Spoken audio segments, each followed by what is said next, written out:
జై శ్రీరామ్. అందరికీ నమస్కారం. వెల్కమ్ టు న్యూస్ అఖండ. నేను మీ కస్తూరి శ్రీధర్.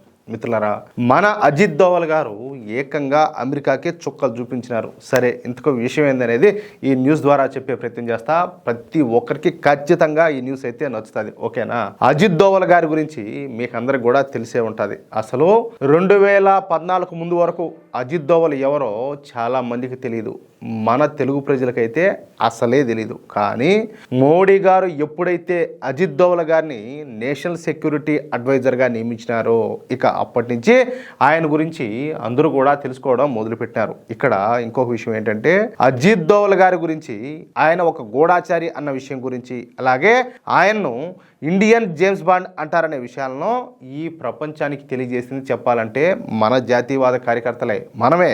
ఈ విషయంలో మనం అందరం కూడా గర్వపడాలి. మనం ఉన్నాం కాబట్టే మన అజిత్ దోవల్ గారి గురించి, బ్లాక్ టైగర్ గురించి, పరమవీర చక్ర అవార్డు గ్రహీతల గురించి, అలాగే జియో పాలిటిక్స్ సంబంధించినటువంటి విషయాలు మన దేశ ప్రజలకు అందరికి కూడా తెలుస్తున్నాయి. అదే గనక మన జాతీయవాదులు లేకపోతే అసలు ఈ విషయాలను చెప్పేవాళ్ళు కూడా ఉండరు. అంతే కదా? మనం ఎంతసేపటికి మనము మన దేశం బాగుండాలా, మన భవిష్యత్ తరాలు బాగుండాలని ఆలోచించబట్టే మనం బాధ్యతాయుతంగా ఉంటున్నాం. లేకపోతే ఈ సూడో సెక్యులర్ ముండా కొడుకులు ఉన్నట్టు, ఈ తుక్కడే గ్యాంగ్ ఉండదు కదా, వాళ్ళు ఉన్నట్టుంటే ఎట్లా తెలుస్తాయి ఇవన్నీ కూడా అందరికీ? అంతేనా కాదా? సరే, ఇక అసలు విషయానికి వద్దాం. అమెరికా భారత్ల మధ్య భారీ వాణిజ్య ఒప్పందం కుదిరిన సంగతి మీకు కూడా తెలిసిందే. ఇది గత వారం రోజుల్లో మన దేశం చేసుకున్నటువంటి రెండవ అతిపెద్ద డీల్ అనమాట. ఈ డీల్ విలువ సుమారుగా 50 లక్షల కోట్ల రూపాయలు ఉంటుంది. అయితే ఈ ఒప్పందానికి కొన్ని నెలల ముందు ఇరు దేశాల నాయకుల మధ్యన జరిగినటువంటి కీలక సమావేశానికి సంబంధించినటువంటి విషయాలు ఇప్పుడంతా కూడా తాజాగా వెలుగులోకైతే వచ్చినాయి. ఈ ట్రేడ్ డీల్ కోసం అమెరికా అధ్యక్షుడైనటువంటి ట్రంప్ పదవీ కాలం ముగిసే వరకు వేచి చూస్తామని చెప్పేసి నాడు భారత్ తేల్చి చెప్పినట్టు తెలుస్తుందన్నమాట. చెప్తా, మీకు బాగా అర్థమయ్యేటట్టు చెప్తా.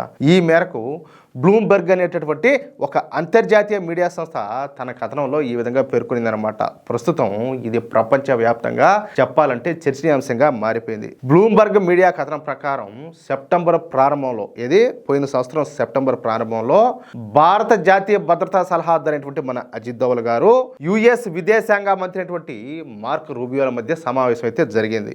ఆ సమయంలో మన భారత ప్రభుత్వం పైన, మన ప్రధాని అయినటువంటి నరేంద్ర మోడీ గారి పైన ఈ ట్రంప్, అలాగే ఆయన వాణిజ్య సలహాదారు అయినటువంటి పీటర్ నవారో సహా పలువురు అధికారులు నోరు పారేసుకోవడం, అలాగే ఈ పన్నుల విషయంలో పలుమార్లు బెదిరింపులకు పాల్పడిన విషయం మీకు అందరికి కూడా తెలిసే ఉంటుంది. నాడు జరిగినటువంటి భేటీలో భారత్ తన వైఖరిని స్పష్టంగా తెలియజేసింది.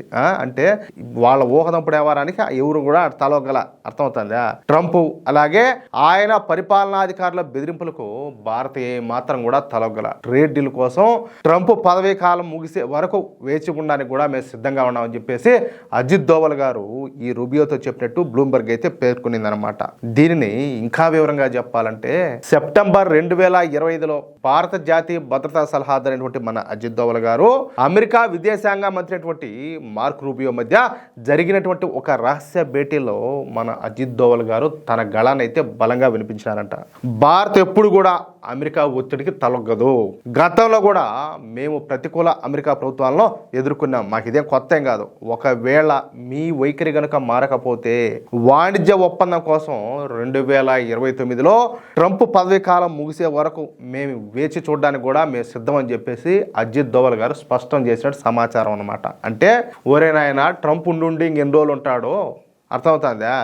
ట్రంప్ కావాలంటే ఆయన పదవీ కాలం ముగిసిపోయే వరకు, అంటే ఇంకో కొత్త అధ్యక్షుడు వచ్చే వరకైనా కూడా మేము వెయిట్ చేస్తాము, మీరు పీకేది ఏమీ లేదు, మీ ఉడత ఊపులకు ఎవరు కూడా బెదిరే లేరని చెప్పేసి కొండ బద్దలు కొట్టేశారు మన అజిత్ దోవల్ గారు. అంతేకాకుండా అమెరికా చేస్తున్నటువంటి బెదిరింపు ధోరణిని భారత్ ఎంత మాత్రం కూడా సహించబోదని చెప్పేసి ఆయన అయితే తేల్చి చెప్పినారు. ట్రంప్ అలాగే ఆయన అధికారులు బహిరంగంగా భారత్ను విమర్శించడం ఆపితేనే సంబంధాలు అవి ఏవైనా సరే మెరుగుపడతాయని చెప్పేసి మార్కో రూబియోకు అజిత్ దోవల్ గారు అయితే సూచించారు. భారత్ పైన విమర్శలు ఆపితేనే ఇరు దేశాల మధ్యన సంబంధాలన్నీ కూడా మళ్ళీ గాడిలోకి వస్తాయని చెప్పేసి దోవల్ గారు స్పష్టం చేశారు. అంతే, ఈ సమావేశం జరిగినటువంటి కొన్ని రోజులకే ఇరు దేశాల మధ్యన ఈ ఉద్రిక్త పరిస్థితిలో తగ్గినట్టు తెలుస్తుందన్నమాట.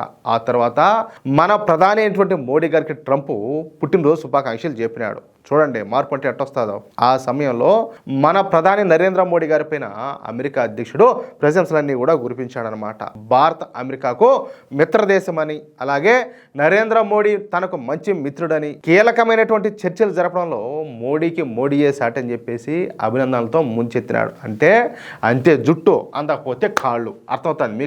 అదనమాట కథ జరిగింది. ఇక ఈ సమావేశం గురించి ఇప్పుడు బయటికి లీక్ అవడంతో దీనిపైన అమెరికా విదేశాంగ ప్రతినిధి మాట్లాడుతా ప్రైవేట్ చర్చల వివరాలను మేమైతే బయటకు వెల్లడించలేమని చెప్పేసి ఆయన స్పష్టం చేశాడు. ఇక ఈ విషయం పైన మన భారత్ అయితే వ్యూహాత్మకమైనటువంటి మౌనం అయితే పాటిస్తుంది. అంటే ఈ లెక్కన మన అజిత్ దోవల్ గారు అమెరికాకు బాగా గట్టిగానే గడ్డి పెట్టాడు తెలుస్తుంది. ఆ దెబ్బతోనే డొనాల్డ్ ట్రంప్ ప్రభుత్వం దిగొచ్చినట్టుగా కనిపిస్తుంది అనమాట. అది విషయం.